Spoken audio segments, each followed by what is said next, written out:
얼마 전 한강 작가님이 우리나라 최초로 노벨문학상을 받았잖아요. 박수! 저는 빠다노스 문상훈님이 말씀하신 그 얘기가 정말 와닿더라고요. 노벨문학상은 작가님의 의도한 단어를 원어로 읽을 수 있는 기회가 많지 않다고요. 그래서 궁금해지더라고요. 최초의 노벨상은 어떻게 시작이 되었고 어떤 상이 최초로 받았을까요? 최초의 첼로 아저씨가 말아주는 최초의 상 시리즈 그 첫 번째, 최초의 노벨상 시작합니다. 노벨상의 시작.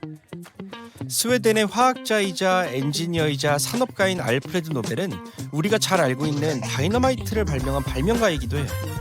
노벨상은 노벨이 죽기 전 해인 1895년 노벨의 유언에 따라서 제정되었어요.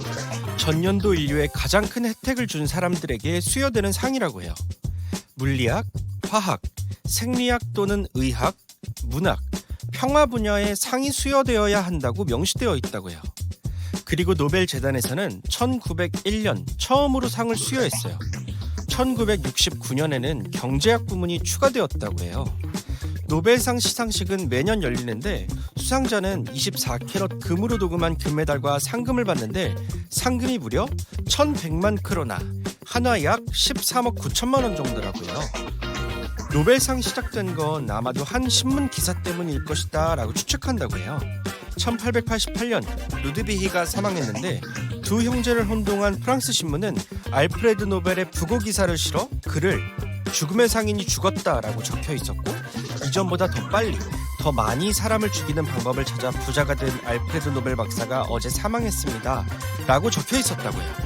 노벨은 이 부고를 읽고 이런 식으로 자신이 기억되겠구나 라고 생각하며 경악했다고 해요.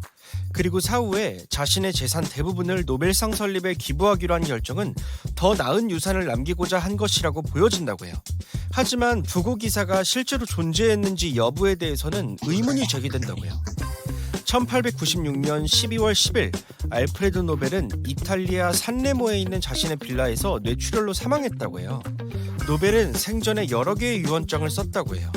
노벨이 사망하기 1년 전에 마지막 유언장을 작성하였는데 1895년 11월 27일 파리의 스웨덴 노르웨이 클럽에서 서명했다고 해요.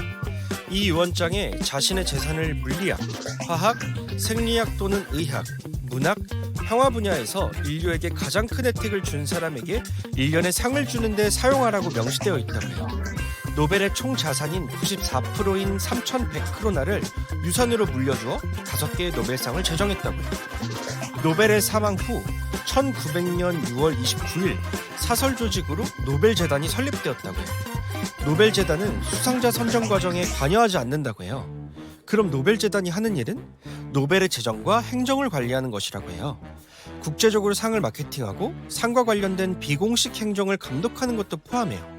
노벨재단은 노벨의 자금을 투자하여 상금과 행정활동을 위한 자금 기반을 마련하는 점에서 투자회사와 유사하다고 해요. 노벨재단은 1946년부터 스웨덴에서 모든 세금이 면제되고 1953년부터는 미국에서 투자 세금이 면제됐다고 해요. 노벨은 자신의 재산 대부분을 기금으로 전환하여 안전한 증권에 투자해야 한다고 규정했다고요. 그래서 현재도 노벨재단은 주식, 채권, 헤지펀드, 부동산 등에 투자한다고요. 노벨상은 총 6개의 상을 수여하는데 노벨재단에서 상을 수여하는 게 아니면 누가 선정하고 누가 결정하는 거지? 노벨의 유언장에서는 자신이 원했던 상을 수여할 기관을 구체적으로 지정했어요.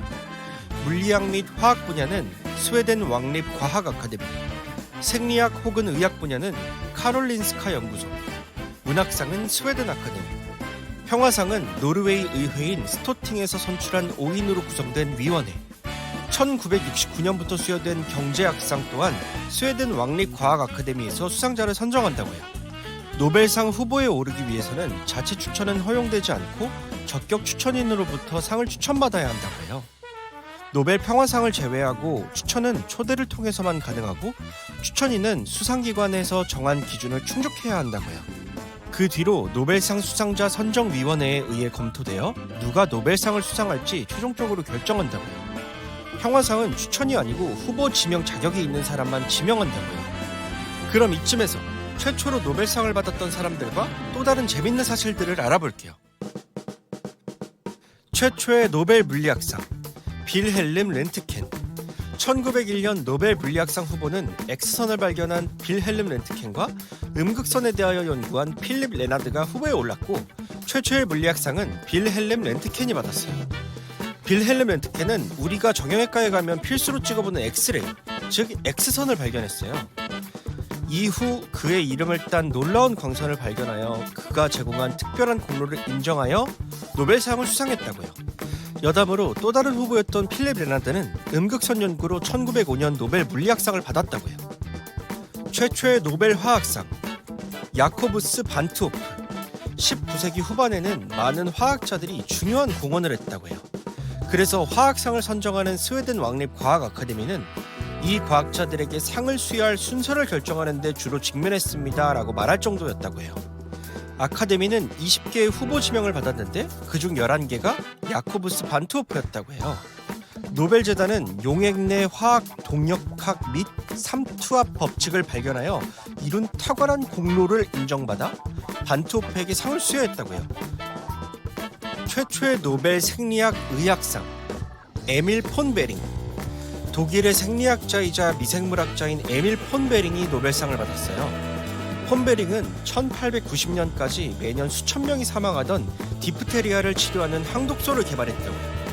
1913년 예방접종이 발명됨에 따라서 유의미한 발명은 사실상 현재는 지금 사라진 질병이지만, 이 디프테리아는 당시만 하더라도 어린이에게 많이 전염되고 치명적이라 치사율이 10%나 이르렀다고요.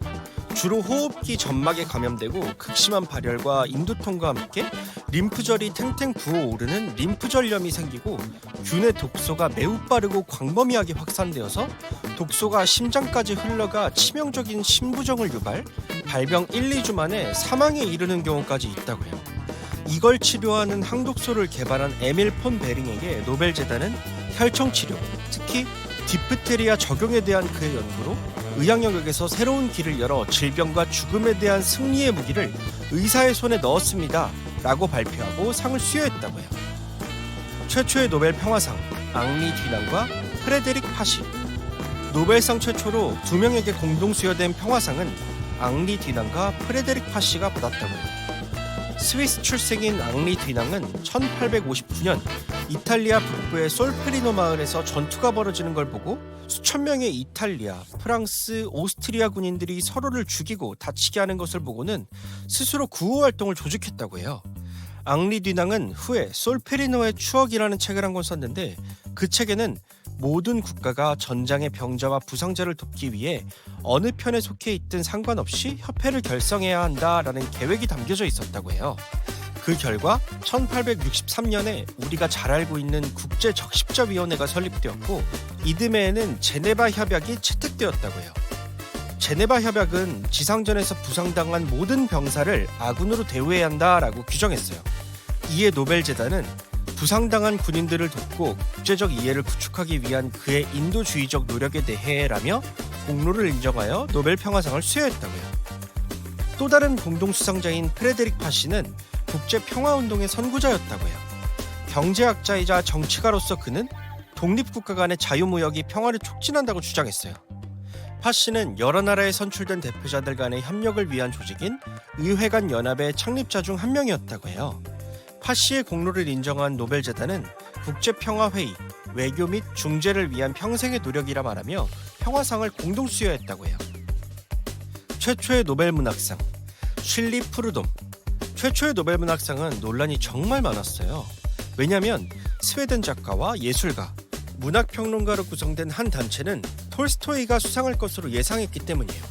하지만 노벨재단은 고상한 이상주의, 예술적 완벽함, 그리고 마음과 지성이라는 두 가지 특성의 희귀한 조합을 증명하는 그의 시적 구성에 대한 특별한 인정이라며 노벨문학상을 쉴리 프루돔에게 주었다고 해요. 여담으로 역사상 가장 위대하고 영향력 있는 작가로 평가받는 레프 톨스토이는 1902년부터 1906년까지 매년 노벨문학상 후보에 올랐고, 1901년, 1902년, 1909년에는 노벨 평화상 후보에 올랐지만 레프 톨스토이는 그 어떤 노벨상도 받지 못했어요. 최초의 노벨 경제학상. 사실 노벨 경제학상이라고 불리지는 않고 알프레드 노벨 기념 경제과학 부문 스베리게스 릭스 뱅크상이라고 부르는 게 맞다고요. 어렵죠? 1968년 스웨덴 중앙은행 스베리게스 릭스뱅크는 노벨재단에 많은 돈을 기부하여 창립 300주년을 기념했고, 이 돈은 알프레드 노벨을 기리는 상을 만드는 데 쓰였다고 해요. 그리고 1969년 스웨덴 왕립 아카데미가 수상자를 선정하는 책임을 맡았다고 해요. 노벨재단은 이 경제학상 이후로 더 이상 새로운 상을 수여하지 않기로 결정했다고 해요. 경제 과정 분석을 위한 동적 모델을 개발하고 적용한 공로로 경제학상을 수여했는데, 그 최초의 수상자는 라그나르 프리쉬와 얀 틴베르겐이라고 해요. 이렇게 최초의 노벨상에 대해서 알아봤는데, 이 노벨상을 찾아보다가 재밌는 몇 가지 얘기들이 있는데 한번 소개해드릴게요. 최초의 여성 수상자이자 최초로 노벨상을 2번이나 받은 사람이자 여러 분야의 과학상을 받은 인물이자 최초로 부부가 함께 노벨상을 받은 사람은 마리 퀴리라고 해요. 1903년 노벨 물리학상을 수상했는데 남편 피르에르 퀴리와 함께 공동 수상을 했고, 1911년 노벨 화학상을 수상했어요.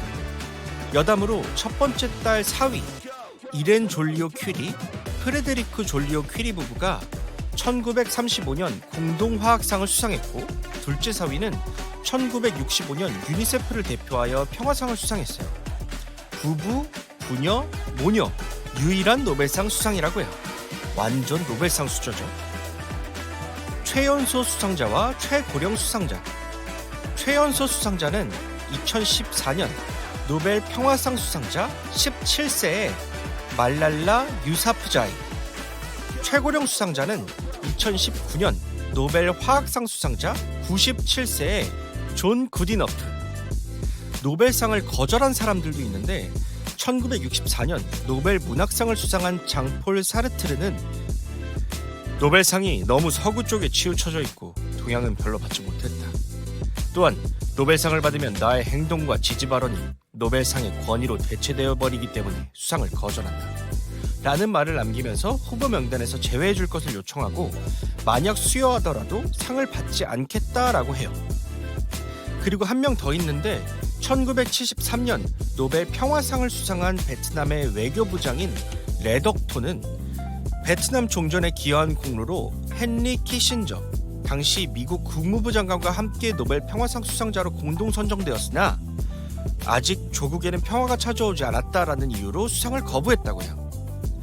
마하트마 간디. 간디는 1948년 1월 30일 암살당하기 전까지 총 5번이나 노벨 평화상 후보에 올랐지만 상은 받지 못했다고 해요. 한국의 노벨상 2개? 아니면 3개? 2000년 남한과 동아시아 전반의 민주주의와 인권을 위한 그의 활동, 특히 북한과의 평화와 화해를 위한 그의 활동으로 한국 최초로 노벨 평화상을 수상한 김대중 전 대통령이 있고, 2024년 역사적 트라우마에 맞서고 인간 삶의 연약함을 폭로하는 강렬한 시적 산문, 아시아 여성 최초의 노벨 문학상을 수상한 한강 작가님. 하지만 이들 전에 1987년 노벨 화학상을 받은 한국 출신의 찰스 피터슨이 있지만, 출생지만 한국이고 국적은 미국이기 때문에 한국의 노벨상 수상자로 보지 않는다고 해요. 심지어 찰스 피터슨은 노르웨이인 아버지와 일본인 어머니 사이에서 태어난 한국인 혈통도 아니고 한국어조차 하지 못한다고 해요.